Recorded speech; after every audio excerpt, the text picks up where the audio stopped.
Good morning, Michael. Good morning, Daniel. Good morning, everybody. This is Running Around Jerusalem, episode 12. Episode 12. And this today is a Tu B'Shvat special. I don't know what Tu B'Shvat is. I don't know where I am. I'm really, really cold. Michael, what are we going to see today? We have come just outside of Jerusalem to the Judean mountains here to a place called Sataf. And if we're talking about Tu B'Shvat, which is about the connection between the Jewish people and the land of Israel, no better place to go than here where we've got farming terraces that go back thousands of years to when the Jewish people first came to this land. We're going to explore this place. It's one of my favorite places and a very popular running route. So come join us. Come running us. Check us out on social media on the Facebook. Please subscribe to the channel and talk to us. We would like to hear from you. And a big shout out to the JCCs all across America. We hope you're in the JCC watching this right now. Enjoy. So Michael, one, I'm cold. So Two, let's get moving. I'm on a rainy hill on the side of a mountain somewhere. I don't even know where I am. And three, last night we could hear the rain coming down and we almost postponed filming. That's right. So what are we doing out here? What is happening this morning? So let's try to make some sense of this. Yeah, what's going on? First of all, I don't know if you remember way back when you used to live outside the land of Israel. Yeah. And there was this prayer for rain that we put into the into the prayers. Sure. And it seemed like at the most random time when we would do it, right? Yeah. Because it's like between Sukkot and Pesach, we pray for rain. Autumn months, basically. Yeah. Yeah. But it would rain throughout the entire year, especially where you're from, right? Hey, let's start off being nice. First of all, look at the beautiful almond blossoms. You got to see this, okay? It's true. Be nice about the country of my fathers. The fact that it rains every single day there, you know, throughout the whole year is neither here nor there. Right. But Israel's not like that, right? You don't have rain year round, and the rain that does come is very, very precious. Right. And if you think about when we pray for rain in the Jewish liturgy, Yeah. it's during the rainy season in Israel. Right. Which means you only really understand it if you come to Israel. And I remember as a kid, I didn't understand it, and I didn't understand it until I came to Israel. Yeah. And then I realized, oh, it makes sense why we pray for rain there. So Unfortunately, the last year it's become a bit more clear in other places around the world. Australia, California had terrible fires and drought. So we'll pray for rain everywhere. Make everyone happy. Yeah, continue as you are. So to understand the whole rain cycle, Yeah. you have to come to Israel. But that leads us into Tu B'Shvat. Right. Because Tu B'Shvat today, Yeah. it's kind of funny because when you think about Tu B'Shvat, especially when I was back in America, what do people do on Tu B'Shvat? You got a little sapling, went and planted a tree. Yeah, you Gave some charity in your little JNF box. So that's part of it. But then there was always these like, let's go out and do some good environmental work, Yeah, right? yeah. Which is Standard. great and fantastic. But really, historically, Tu B'Shvat is about the connection between the Jewish people and this land, the Right. land of Israel, which is why the JNF thing was so important, because they say, hey, let's plant trees in Israel. Right. That's what it's about. And that's also why this place is so important, where we are, Sataf. We have, if you notice, we're running along kind of like a terrace in a way. It's like this flattened area. Yeah. And if you look down, there's another wall, and there's going to be more walls we're going to see For sure. throughout the whole run.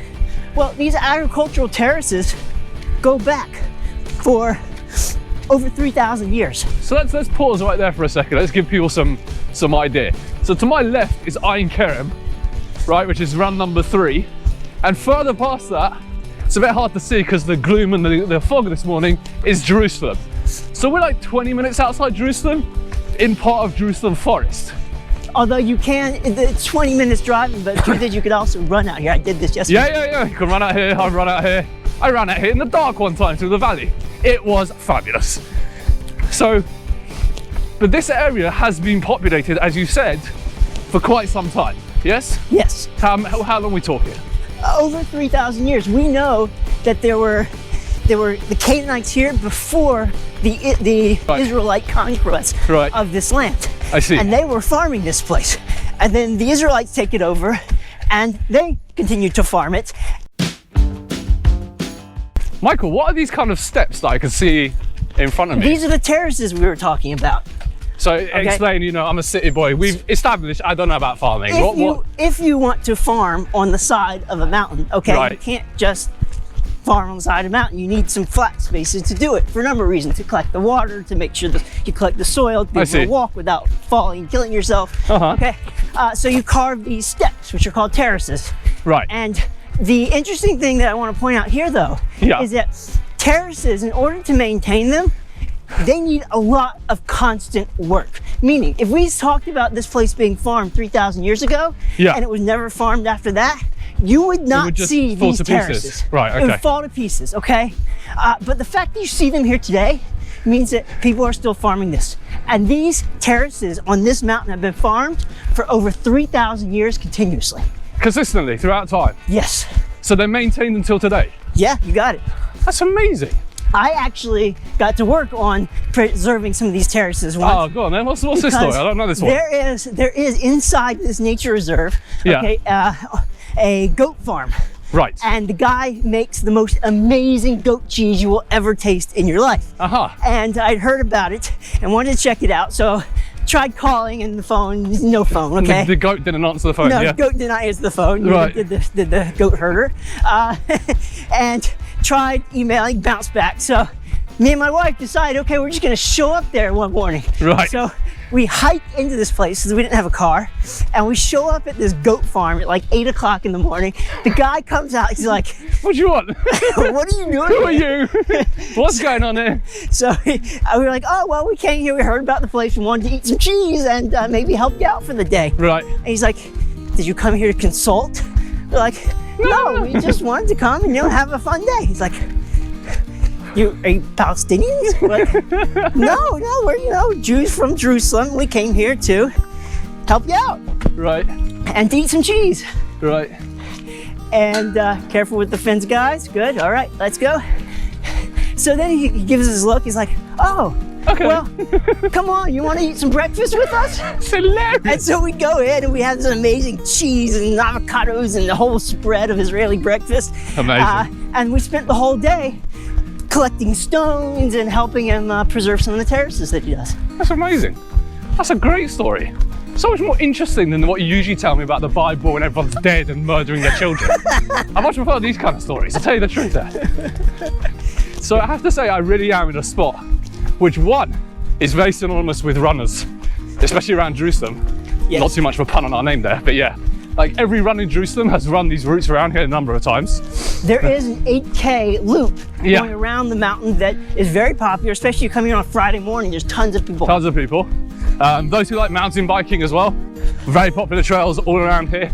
As I said, you can pretty much, Michael and I have both run from Jerusalem to here. We've both done it, which is like 14, 15K, something like that to get here. And you go from Jerusalem down into the valley and then up a hell of a steep hill. And it's lots and lots of fun. I love the cloud that's sitting on top of the hill, that was great. So we're gonna be cutting through one of the terraces actually towards one of the main springs in the area. But keep your eyes open. There's some amazing trees here, especially the almond trees which are beginning to bloom. Those are the white ones that you see. Right. And then you also got tons of olive trees around here too. Oh, so can we have the action of white ones? What are white ones? White ones? White ones, the almond trees. Almond trees.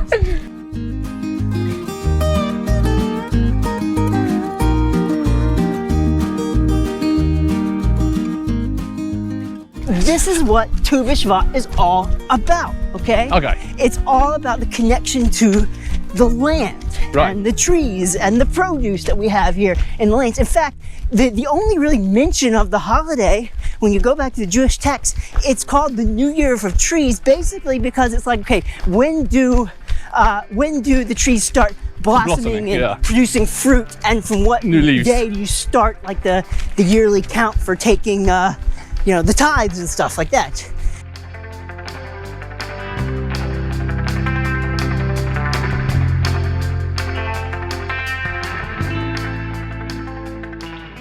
Okay, so we're going off the road here into the trails. And onto the terraces, really. Onto the terraces, and if you notice, you'll see what kind of trees they used to grow here, with the olives and the fruit trees and all kinds of stuff. Oh, so we're obsessed with trees. Yeah, we'll get back to that. Yeah, all right, fine. But this spring that we're at is called Ein Sataf, okay? You actually can see there's if you come with us here, you'll see there's a cave that they carved out here. Yeah. We're not gonna go too far into this one because we're gonna go into save the next one for you. this is one of two of the springs on these terraces here, and it's really the reason you get a village built up after here. Natural springs. Natural springs. Just the water gathering off the hillside. Essentially, is what it. That's what it is. Is that this rock is very porous, and when it rains, the water seeps down through. Right. Okay, into the rock, into the mountain, and it goes until it hits a layer where it can't go anymore. I see. And then ultimately it'll come and it'll burst out in the form of a spring. And it kind of gathers at that spot. It does, exactly. Right. But there's two things I want to mention about that. Number one is that it's not like it all comes down at once. Okay, it takes over the course of a year or two for the drops of the water to work their way through the mountain. Okay, and gather at where the spring's going to be. I see. Okay? So that's the first thing you have to understand. So basically the water that's gathered here is the water from last year. Is that what you're saying to me? Probably at least from last year, yes. Really? So they channel the water out from the spring and they can collect it in the pool. Now, so this bit is man-made? Yes. Right. But if you look at the sides of this pool, you'll see plaster on the bottom. Now, this is one of the innovations of the Canaanites who were here before the Israelites, is the plaster, so the water didn't seep through, but they could gather it into the pool and use this for the irrigation. So you're now leading us to another spring? We're going to the second one of the springs. Now, so there were two here? There were two here. There's a bunch in this area, not just two, but two on this particular mountainside. Right, okay. And these two were used by the Arab village that was here up until 1948.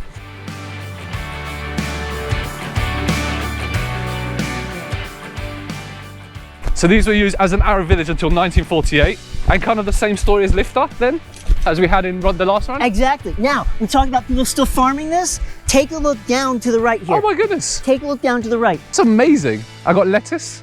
That's fennel, maybe some cabbage in there. Looks like some kale. This is someone right now who's farming this. This is not 3,000-year-old lettuce. This is not 3,000-year-old lettuce, okay? But if you... It continues. I actually sometimes come here and see people actually working the land, and you can actually today rent a plot, rent a terrace, and if you're living in Jerusalem but you want to get in touch with your natural self, come and rent a terrace. So this is the old irrigation system still being used? Yeah, this is coming from the spring.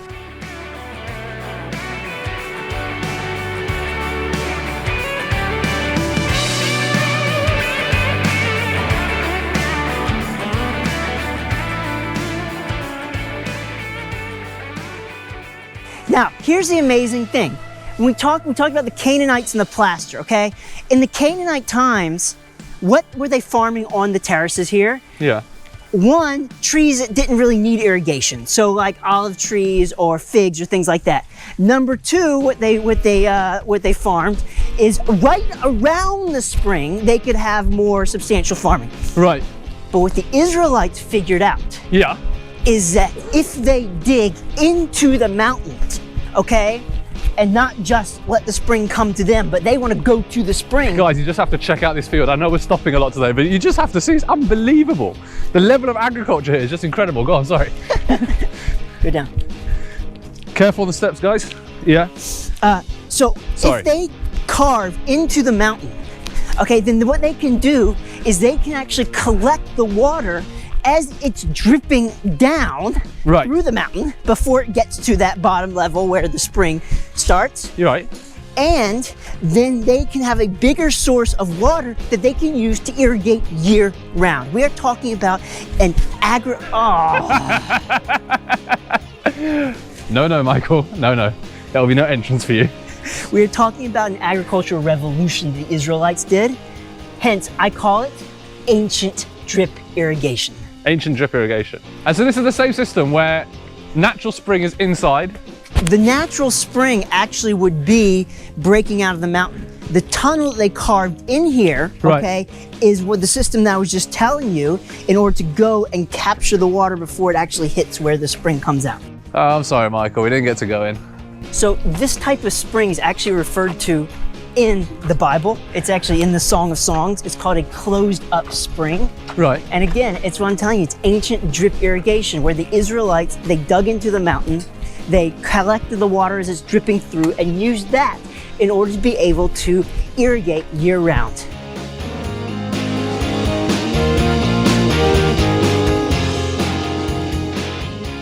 That's incredible. Right? And then it's amazing because then we come back with the modern state of Israel and we invent modern drip irrigation. It was quite hard to see, but on that man's jacket who just passed us, it had the JNF symbol.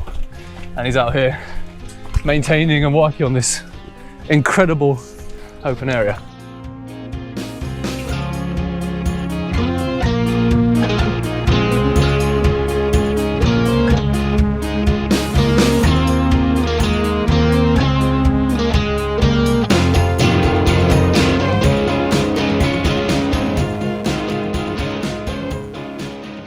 Okay, it also should be pointed out that this place is like immensely popular with, I mean, pretty much Israelis generally who come and travel, and they come to visit and jump in the water during the summer. You come here spring, summertime, and this place is swarming with little kids and Israeli school children. Yeah.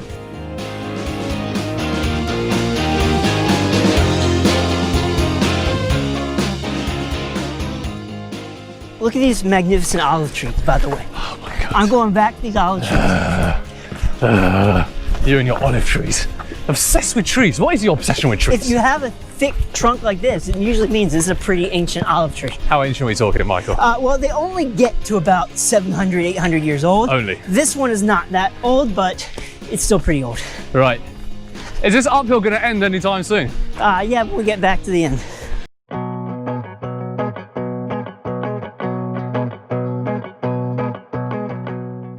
Did you run in trail shoes when you ran trail yesterday? I don't have any trail shoes. My only running shoes are these right now, and they have about 1,600 kilometers on them. Doing great, bro.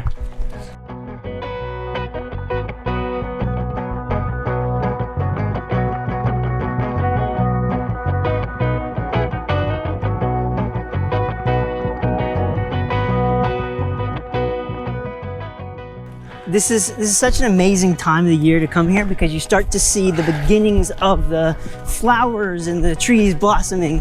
Right, I've got some questions about this. Yeah. What is it with you? It should be noted, guys, our cameraman is also a tour guide. What is it with you and tour guides? You're obsessed with trees. Olive trees, the almond tree, look at the blossom. What is this all about?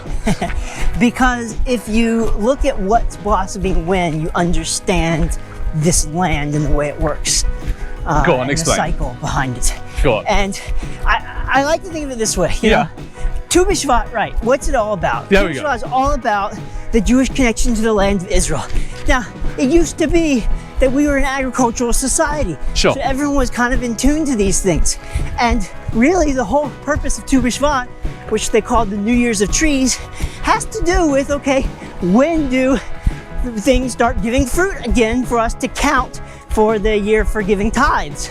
So that's what it was all about our connection to the land. But because we're not farmers anymore, we kind of lost it. Yeah. But we still have these weird traditions, like you'll see that a lot of people celebrate Tu B'Shvat because, oh, let's go eat dried fruit now. Yeah. Right? Or one of my favorites is everyone would eat Carobs, right?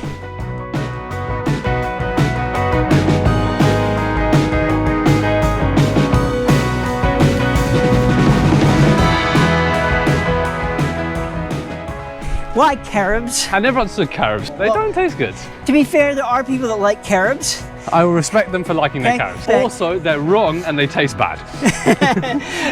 But nonetheless, we have to be something very clear on this. Yeah. Okay, guys, listen to this. You have to understand this. Carobs are not a substitute for chocolate. They do not This is an taste the important same. point. Very important. All you children in the JCCs, don't accept carob chocolate. It's not chocolate. You want the proper stuff made of cocoa, okay? Don't have any of it. That's the most important point of the whole run. If you missed everything else, forget it. That's the most important one. Right, so in today's world, often Tu B'Shvat is associated with, as you say, a dried fruit seder. Right, and why is that? Why is that? Because, Right. you know, and the carob thing, as much as we make fun of it, it was the only thing that you could get from Israel that still was good Right. at this time of year. Sure. You know, so that's why people would eat it. And it was amazing. Stuffing it into their children's mouths. I don't like it. Yeah, but it's Israeli, therefore you should eat it. Go on. Yeah, I think of it kind of like in terms of, you know, if you've ever heard the stories of some of these converso Jews, secret Jews back in the 500 years ago. Spanish Inquisition times, that kind of thing, right? And they only discover their Jewish roots like nowadays. Right. How they discover it, a lot of times it's because they have some weird tradition of like lighting candles on Friday night for some reason, or making some weird braided bread. Yeah. And they realize they have this weird tradition because they actually have Jewish roots. Right. So it's kind of like with us in Tu B'Shvat. We're not farmers anymore. So that's very much how people used to connect to the land.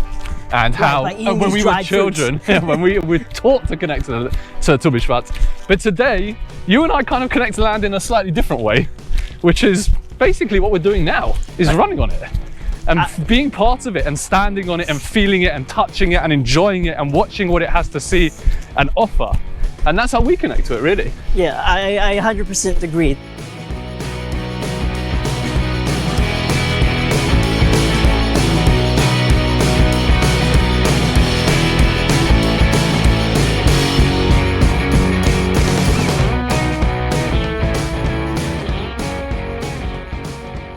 Yeah, so these pink, blue and white signs you can see on the rock, this is actually the trail that goes through the entire Israeli country. Is that correct? Yeah, it's called the Israel Trail. And, you know, talk about connecting to the land. Yeah. It's like Israel's Appalachian Trail. Yes. So it goes from the very far north. Right, so it's from Lebanon, basically. In the Hermon. Yeah. All the way down to the south, to Eilat. Right. And it's about 600 miles long. Now, by the way, a couple of years ago, there's a famous trail runner, ultra runner, Mike Wardian, correct, who came here and set the new record for the Israel Trail. It's like 7 days, he something? He did it in 10 days. 10 days, okay. 600 miles in 10 days. Yeah, yeah. So, I'm not planning to run this in 10 days, but it's an amazing experience. And in fact, people do through hike it, and they have these, what they call angels of the trail along the way, people who provide them with showers and places to stay. And it's an amazing way to see and connect to all the land. So on my bucket list, as everyone has one, is to actually mountain bike the entire trail. And I haven't actually got there yet. I've done bits of it. So I'm really looking forward to having to do that one day. And really, this is the message that Michael and I wanted to share with you for Tu B'Shvat. Part of Tu B'Shvat is to connect to the land that you're on. It's to run on it, it's to enjoy it, it's to touch it, it's to feel it, it's to hear the trees and the birds and the wildlife. That really is the message that we're trying to share with you guys. And that's how definitely Michael and I connect with Tu B'Shvat and not eating Carobs. The really fun thing about running around Jerusalem is that you start off your run going down on a lovely pavement on a road and you're enjoying life and everything's great. And then Michael takes you to a spring. And then by the end of it, you're schlepping up some enormous hill with boulders. What's this all about, man? That's a real positive way to look at it. Right, but it's because Think you of it didn't this get way. any Bible stories about children being killed, you got to schlep me up bloody hills. Instead, so I want you to feel the Bible with your feet. We are walking up these terraces that were farmed by our ancestors 3,000 years ago. You see the olive trees here and the almond trees that are in blossom for the first time in the year. I have to say, this is one of my favorite places to travel to. For sure. It's like one of these places that everyone knows the main bits of Israel, but when you get here, guys, this is a must, an absolute must. It's just a way to enjoy Israel in its like purest, most untouched form. With the ice cream truck at the end. Ice cream truck in the loud generator. Israel would not be Israel without ice cream at the end, my friends. There you go.